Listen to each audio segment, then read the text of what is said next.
We've got to kill and confront that movement. Here to discuss with us, Republican Congressman from Florida, Matt Gaetz. Congressman, welcome. Great to have you here tonight.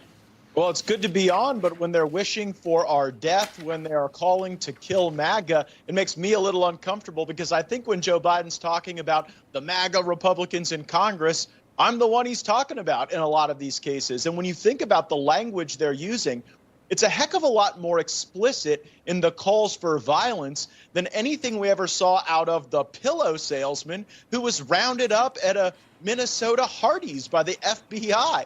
You know, you have people trying to use constitutional process to make arguments about election integrity somehow conflated with violence. Meanwhile, those on the left calling for violence are actually being gaslit by Joe Biden. It was that very dark Red Brandon speech that you clipped earlier, where Joe Biden essentially allowed any harm that came to people on the political right to be directly linked back to a sense of virtue or patriotism, which is totally wrong. I mean, think about what MAGA stands for. Make America Great Again for everyone. That means even people on the left were doing better, we're having better jobs, we're more optimistic about our economy and our country when Donald Trump was president of the United States. You quoted Tim Ryan, who's in this tough Senate race, and it's bizarre to see him sort of revert back to his mean of supporting Joe Biden's gaslighting rhetoric. And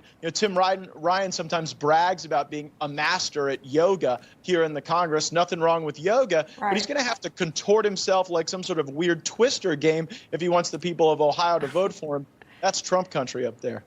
Yeah, and Congressman, we saw how they came after President Trump again and again and again, and they keep going after him. And I think a lot of the American people right now feel like they have a target on their backs. It's not just elected officials, but it's everyday, hardworking, tax-paying Americans. They're now having to be concerned, like you mentioned, Mike Lindell going after him as well at a Hardee's. People like that have to be concerned about the government coming after them. And so, I'm curious, how do you think this divisive rhetoric that we're seeing coming from the top down, that's being repeated by everybody from people under the president, other elected officials, to celebrities in the mainstream media, how do you think this is going to fare once the midterms come along? Because there's a new poll out, and it shows that almost 60% of voters think that Joe Biden has divided the country even further since he became president. And there's another one, interestingly, that shows that significantly more Democrats than Republicans believe that Biden's anti-MAGA rhetoric is adding to division in America. So do you think this feeling is going to make it to the polls?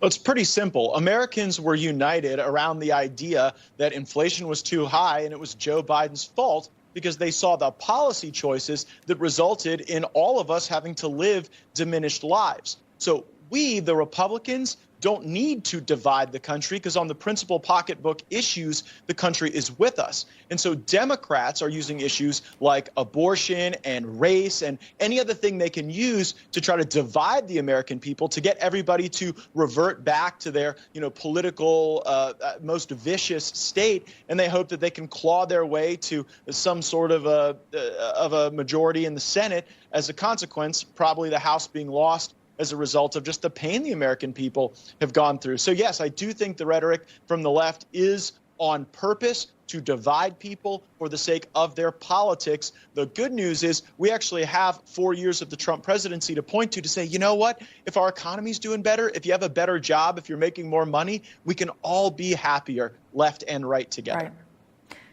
Let me ask you, Congressman, talking about diminished lives, we want to get your take on Fauci's testimony in front of the Senate today. Fauci and Senator Rand Paul, they sparred, as usual, over Fauci's dishonesty under oath. Let's take a listen. We've been asking you, and you refuse to answer, whether anybody on the vaccine committees gets royalties from the pharmaceutical companies. I asked you last time, and what was your response? We don't have to tell you. Right. We've demanded them through Freedom of Information Act, and what have you said? We're not going to tell you. But I tell you this, when we get in charge, we're going to change the rules, and you will have to divulge where you get your royalties from what companies, and if anybody on the committee has a conflict of interest, we're going to learn about it. I promise you that. After all these hearings with Fauci, he refuses to answer any real questions from the Republicans on the committee. I mean, you signed the Fire Fauci Act. What are your plans for Fauci in the House if and when Republicans regain power?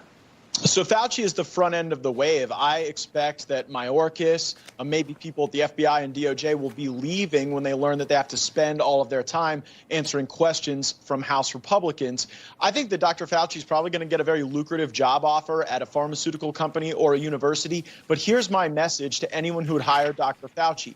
He won't be around to do the job very much because we will have him sitting for deposition after deposition to learn about the gain of function research, the royalty and conflict of interest issues that Senator Rand Paul was discussing, Peter Daszak, and all of the things that led to this terrible calamity, including Fauci being all over the place on this pious advice he kept giving the country. I mean, Dr. Fauci should actually retire to go be like a bad weatherman because much like a bad weatherman, he's frequently wrong and yet never in doubt.